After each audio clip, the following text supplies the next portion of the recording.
Pointillism. It's a 6-poem series. The first poem is called 26 Soldiers of Lead. Does anyone know Benjamin Franklin's quote, with 26 soldiers, for those who don't know it, with 26 soldiers of lead, I will conquer this world. And it refers to the letters of the alphabet. 26 soldiers of lead.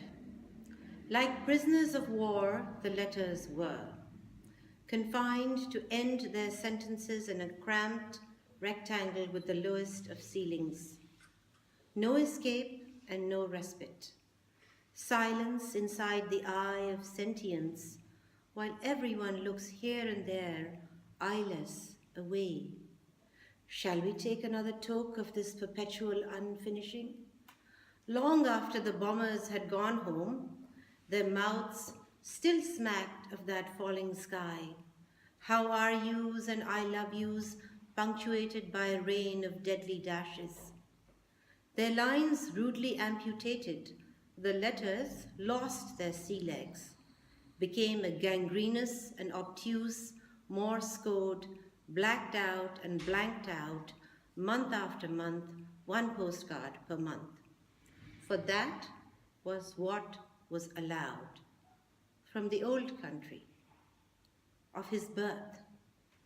Shellacked until their knuckles were leadless, the 26 seceded to the margins, and the first fruit of silence appeared. Her blush, painted in a corner but still defiant.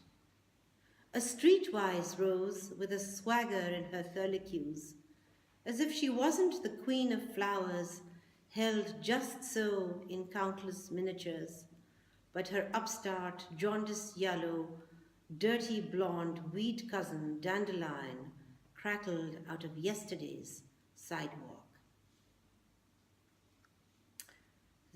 Atomic Nukta. This is the second poem in the series. Chalk it up to DNA. The male censors weren't such a heartless bunch after all. Noor Jahan was left untouched, down to the khalish, double helix thorns edging a raga of absence down her throat. She loves me not. Gullet is a concavity between two sore teeth. Late Middle English, from Old French, goulet, from Latin gula, from Proto-Indo-European gullah, as in gullible. Somebody had swallowed. A joke your father braided into the Celtic guluband of a Mughal empress. Too many miles to stone, east of the spot that she dressed up the sepia rose postcard in a tall story, a sieve, endlessly sifting that shifting sand shroud called Sindh. Who grabs you by the border collar? Calligraphy of concertina wires on the displaced and splayed dharti, that which you wore and that which wore you. Separated at birth, to thar is to tremble. Supine and helpless down her long history wiped clean as a clay-skinned takhti. A daisy chain later, the thorns reminded her of that other atomic nukta. You know, the one that dub angst, autocorrect, acting like any old cowboy cop changes to nuke. Poem 3. Cowboys and cowboys. Now that there are cowboys and cowboys, now that there is a red line that breaks and breaks you, trumped up to twist into a noose, the same line that you and I went humming rhyme arm in arm, what I called Ganga Jamni, what you called a Venn diagram. Those lines are lost, the night is long, my mind skipping like a cheap cassette, trying to rewind history with the turn of a pencil. These are the years of static and stasis. Kis ko bataएं जुदाई का सबब हम. To get to the analog of inhi logon ne, to jog that, jot that, thread that fugitive dot, noisy point of contention.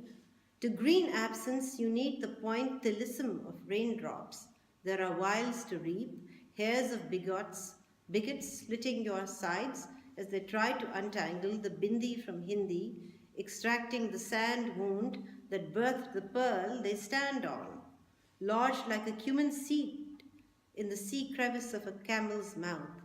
Water has logged every mile of my grave. And you named each painstakingly painted rose? Yes, I did. Zebun Nisa, Shamimara, Jahara, Shabnam, Nargis, Noshava, Anjuman, Shagufta, Shahrazad, and so on, until the 1,000 nights were done, and there was the one left to write only, the very longest one. The Department of Wronged Rights. You have made a wrong right turn because left is right and we just wanted to drive that point home. Your life is wood. Get the drift? This is now a checkpoint. Please to sit while we wait. While you wait, we will check you in a box. In triplicate. BBG, are you by any chance that Adakara's sister?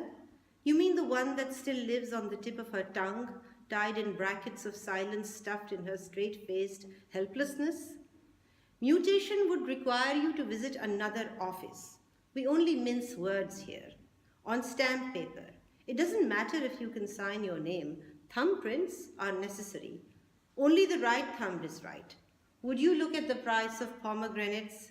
Tell me, how can a simple officer possibly raise one's family in this mehengai? Please have some biscuit with the chai. Where were we? Yes, I was going to tell you about Siyagush, the Supari Jinn. It is he who cracks your nuts into a heart, he who folds your teeth into paper-thin walls of limestone, your legs into eighths of red ochre, he who breaks your spine into a moist green triangle spiked with nails of cloves, he who offers the bite of bruise-bright cardamom shot through with the tracery of electric moonlight jam down your throat. Benevolent or evil, it depends on which way the wind blows. You must not only believe he exists, but solemnly attest before we can continue. Before you pass out of any port, you must solemnly attest before you pass out. We can continue. Notes from a holding pattern. When the paper-thin roses that began as a lullaby had climbed all the walls of the garden of the 1,001 nights. But first there was a gold-green blur and blood-red roses crowning the heads of walking thorns with the strength of 10 oxen. Or so it seemed.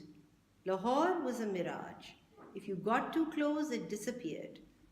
Like all of her loves, she keeps Lahore entombed in her drawer. An entire city of rooftops and grey doves walled up in a 4x6 postcard. The mythical walled city itself, a walled-in Anarkali, hard-pressed in the pages of a Basant, beyond all remnants of return. Taproots. The eyes of Laila are almonds. Morning is a white sheet where no one takes off their shoes.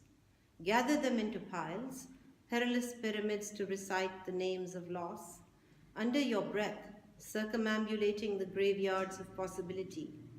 The eyes of Laila come into this world wearing their coffins. The eyes of almonds are blind. The eyes of Laila are blind. The eyes of night cry themselves blind and leave a wet shroud on the earth each morning. Don't cry for Laila, for it is you that has stabbed her again and again. The eyes of Laila are a leela of blind almonds. You are condemned to be lost in the braille of their labyrinth, in the labyrinth of their braille. Bhool bhulaiyan. There is no luck now.